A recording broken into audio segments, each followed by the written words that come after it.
Hello everyone, welcome to complex engineering. तो अभी हम लोग डिस्कस करेंगे टाइप्स ऑफ एलिमेंट के बारे में, इलेक्ट्रिकल एलिमेंट के बारे में। तो पहला जो टाइप होता है वो होता है एक्टिव एलिमेंट और पैसिव एलिमेंट। दूसरा linear element, non linear element. तीसरा बायलैटरल, यूनिलैटरल। चौथा टाइम वेरिएंट, टाइम इनवेरिएंट। चौथा पांचवा लंप नेटवर्क और डिस्ट्रीब्यूटेड नेटवर्क, या फिर बोल सकते हैं लंप एलिमेंट या फिर डिस्ट्रीब्यूटेड एलिमेंट। तो सबसे पहले एक्टिव एलिमेंट और पैसिव एलिमेंट क्या होता है उसके बारे में हम लोग डिस्कस कर लेते हैं। एक्टिव एलिमेंट ऐसे एलिमेंट होते हैं जो कि पावर सिग्नल को जनरेट कर सकते हैं, एम्पलीफाई कर सकते हैं, रेक्टिफाई कर सकते हैं, मॉडिफाई कर सकते हैं। ऐसे जो इलेक्ट्रिकल एलिमेंट होते हैं उसको हम लोग बोलते हैं एक्टिव एलिमेंट। तो यहाँ पर अगर हम लोग देखें, active element are those element which can generate, amplify and can rectify the power signal. तो अगर हम लोग एक्टिव एलिमेंट के कुछ एग्जांपल कंसीडर करें तो जो एक्टिव एलिमेंट की कैटेगरी में जो आते हैं वो होता है voltage source, current source, diode, transistor. जितने भी जो पावर इलेक्ट्रॉनिक डिवाइसेस होते हैं, सॉलिड स्टेट डिवाइसेस, सारे के सारे एक्टिव एलिमेंट के कैटेगरी में आते हैं, क्योंकि ये पावर सिग्नल को मॉडिफाई भी कर सकते हैं, एम्पलीफाई भी कर सकते हैं, जनरेट भी कर सकते हैं और रेक्टिफाई भी कर सकते हैं। सिमिलरली पैसिव एलिमेंट के बारे में बात करें तो जो रेसिस्टेंस होता है, इंडक्टेंस और जो कैपेसिटर होता है, रेसिस्टर, इंडक्टर, कैपेसिटर, ये सारे एग्जाम्पल होते हैं पैसिव एलिमेंट के, जो कि पावर सिग्नल को एब्जॉर्ब करते हैं, या फिर हम लोग बोल सकते हैं ये पावर सिग्नल को ना ही जनरेट कर सकते हैं, ना ही एम्पलीफाई कर सकते हैं, ना ही रेक्टिफाई कर सकते हैं। से जितने भी जो एलिमेंट होते हैं उसको हम लोग बोलते हैं पैसिव एलिमेंट। सिमिलरली जो ट्रांसफार्मर भी होता है वो भी पैसिव एलिमेंट के कैटेगरी में आता है। उसका रीज़न ये है कि ट्रांसफार्मर के केस में जो पावर होता है वो कांस्टेंट होता है। जो ट्रांसफार्मर होता है वोल्टेज को स्टेप अप और डाउन करता है, मगर जो पावर होता है वो कांस्टेंट होता है ट्रांसफार्मर के केस में। हेंस जो ट्रांसफार्मर होता है वो भी पैसिव एलिमेंट के कैटेगरी में आता है। सिमिलरली अभी हम लोग डिस्कस करेंगे लीनियर एलिमेंट और नॉन लीनियर एलिमेंट के बारे में। तो अगर हम लोग स्टैंडर्ड डेफिनेशन देखें तो एलिमेंट जो कि लॉ ऑफ होमोजेनिटी को फॉलो कर रहे हो या फिर सुपरपोजिशन प्रिंसिपल को, वैसे एलिमेंट को हम लोग बोलते हैं लीनियर एलिमेंट। और अगर हम लोग सिंपल वर्ड में डिफाइन करें लीनियर एलिमेंट क्या होते हैं, लीनियर एलिमेंट ऐसे एलिमेंट होते हैं जिसमें जो करंट और जो वोल्टेज दोनों का जो रेशियो होता है वो लीनियर होता है। मतलब वोल्टेज को अगर हम लोग 1 वोल्ट इंक्रीज़ करें तो करंट इंक्रीज़ हुआ 1 एम्पियर, वोल्टेज को हमने 2 वोल्ट इंक्रीज़ किया, करंट इंक्रीज़ हुआ 2 एम्पियर, वोल्टेज को हमने 3 वोल्ट इंक्रीज़ किया, वोल्टेज इंक्रीज़ हुआ 3 एम्पियर। ऐसा जो रिलेशन होता है उसको हम लोग बोलते हैं लीनियर रिलेशन। और एलिमेंट या फिर डिवाइस या फिर सब्सटेंस जिसमें वोल्टेज और करंट, एक्चुअली एलिमेंट डिवाइस ही हम लोग कंसिडर करेंगे, नॉट सब्सटेंस।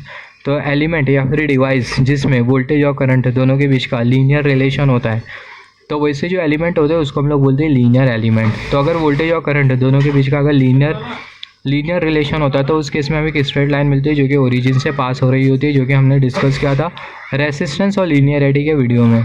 तो यहाँ पर अगर हम लोग देखें जो लीनियर एलिमेंट होते हैं बेसिकली होते हैं लीनियर रेसिस्टर, लीनियर इंडक्टर और लीनियर कैपेसिटर। ये सारे के सारे लीनियर एलिमेंट की कैटेगरी में आते हैं। सिमिलरली नॉन लीनियर एलिमेंट क्या होते हैं, नॉन लीनियर एलिमेंट ऐसे एलिमेंट होते हैं जिसमें जो करंट और जो वोल्टेज दोनों के बीच में नॉन लीनियरिटी नहीं होती है। वोल्टेज और करंट दोनों साइमल्टेनियसली इंक्रीज़ नहीं करते। वोल्टेज को अगर हम लोग 1 वोल्ट इंक्रीज़ कर रहे हैं तो जो करंट होगा वो 1 एम्पियर नहीं इंक्रीज़ करेगा। तो अगर हमें नॉन लीनियरिटी अगर दिखाई देती है वोल्टेज और करंट के बीच में, तो वैसे जो एलिमेंट होते हैं उसको हम लोग बोलते हैं नॉन लीनियर एलिमेंट। और जो नॉन लीनियर एलिमेंट होते हैं वो ओम्स लॉ को फॉलो नहीं करते। जितने भी जो सेमीकंडक्टर डिवाइसेस होते हैं वो ओम्स लॉ को फॉलो नहीं करते, वो सारे के सारे नॉन लीनियर एलिमेंट होते हैं। तो नॉन लीनियर एलिमेंट का अगर हम लोग एग्जाम्पल कंसिडर करें तो diode, transistor, SCR, silicon control rectifier, ये सारे के सारे जो एलिमेंट होते हैं वो होते हैं नॉन लीनियर एलिमेंट।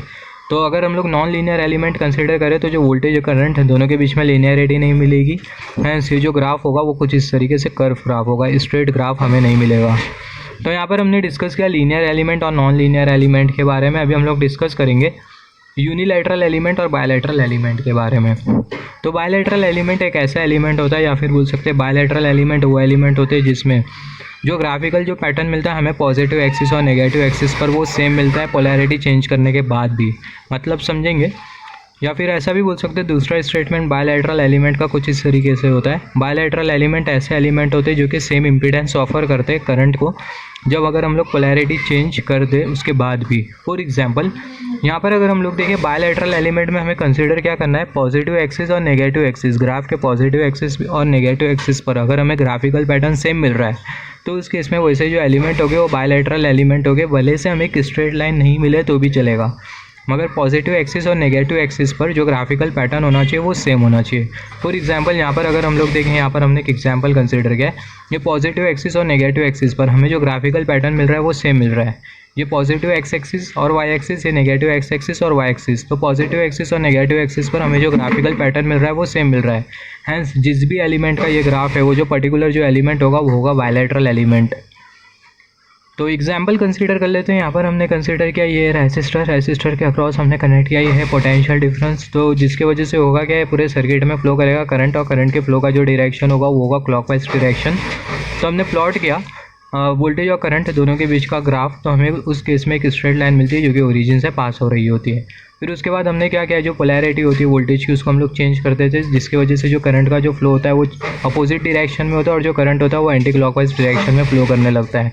तो करंट अपोजिट डायरेक्शन में फ्लो कर रहा है, या फिर हम लोग बोल सकते हैं जब हम लोग पोलैरिटी चेंज करेंगे तो उस केस में जो वोल्टेज और करंट दोनों के बीच का जो रिलेशन होगा उसको हम लोग कंसिडर करेंगे नेगेटिव एक्सिस पर कुछ इस तरीके से। तो अगर हमें ग्राफिकल पैटर्न अगर सेम मिलता है जो कि पॉजिटिव एक्सिस पर था, तो उस केस में जो एलिमेंट होगा वो होगा बायलैटरल एलिमेंट। तो यहाँ पर अगर हम लोग देखें हमें यहाँ पर ग्राफिकल पैटर्न सेम मिल रहा है नेगेटिव एक्सिस पर भी और पॉजिटिव एक्सिस पर भी, हैंस जो एलिमेंट होगा वो होगा बायलैटरल एलिमेंट। तो यहाँ पर ये जो एलिमेंट है वो है बायलैटरल एलिमेंट, तो जो रेसिस्टेंस होता है वो होता है bilateral element.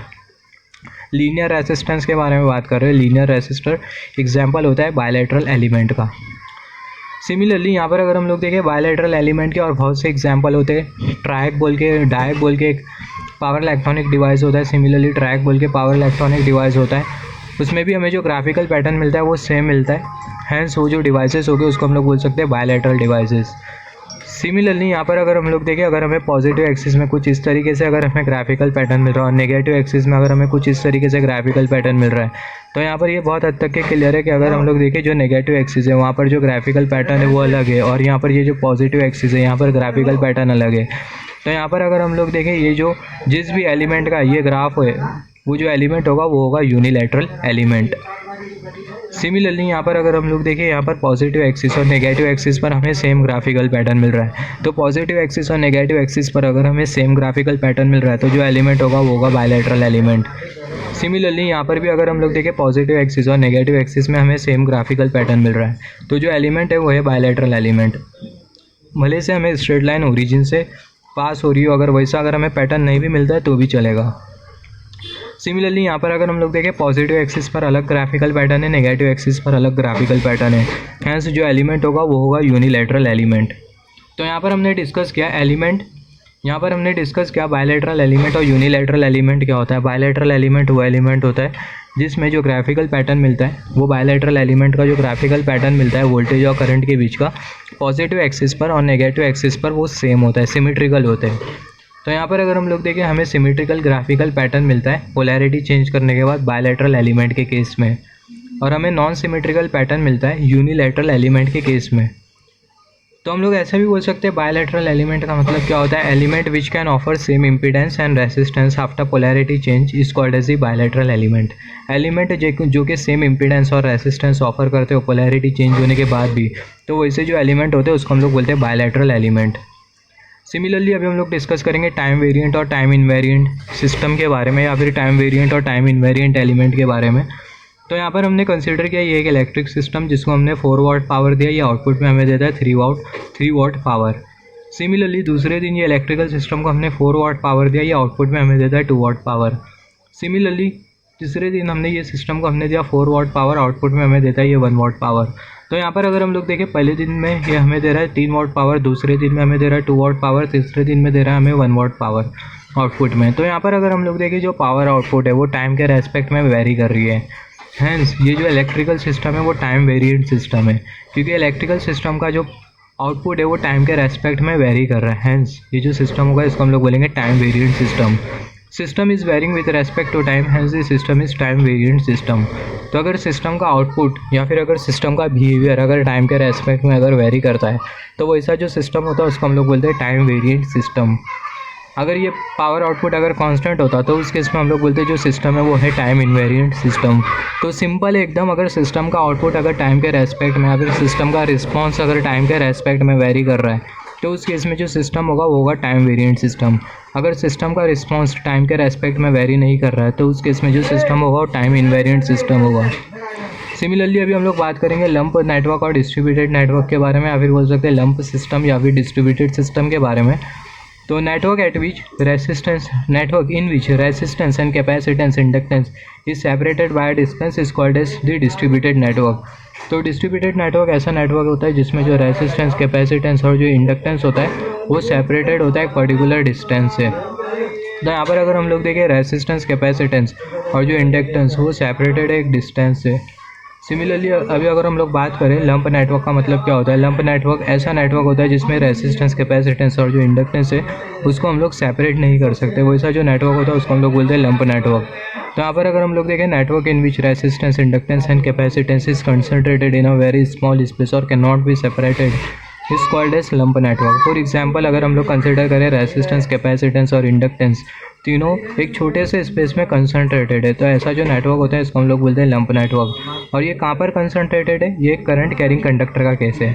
Current carrying conductor में हमें एक रेसिस्टेंस भी दिखाई देता है, कैपेसिटेंस भी दिखाई देता है और इंडक्टिव जैसी प्रॉपर्टी भी दिखाई देती है। तो यहाँ पर रेसिस्टेंस, कैपेसिटेंस और जो इंडक्टेंस है वो कंसंट्रेटेड है बहुत स्मॉल स्पेस में, तो ऐसा जो नेटवर्क होता है इसको हम लोग बोलते हैं लंप नेटवर्क। तो ये जस्ट एग्जाम्पल था लंप नेटवर्क का। और डिस्ट्रीब्यूटेड नेटवर्क वो नेटवर्क होता है जिसमें रेसिस्टेंस, कैपेसिटेंस और जो इंडक्टेंस होते हैं वो सेपरेटेड होते हैं एक डिस्टेंस से, और हैंस जो नेटवर्क होता है उसको हम लोग बोलते हैं डिस्ट्रीब्यूटेड नेटवर्क।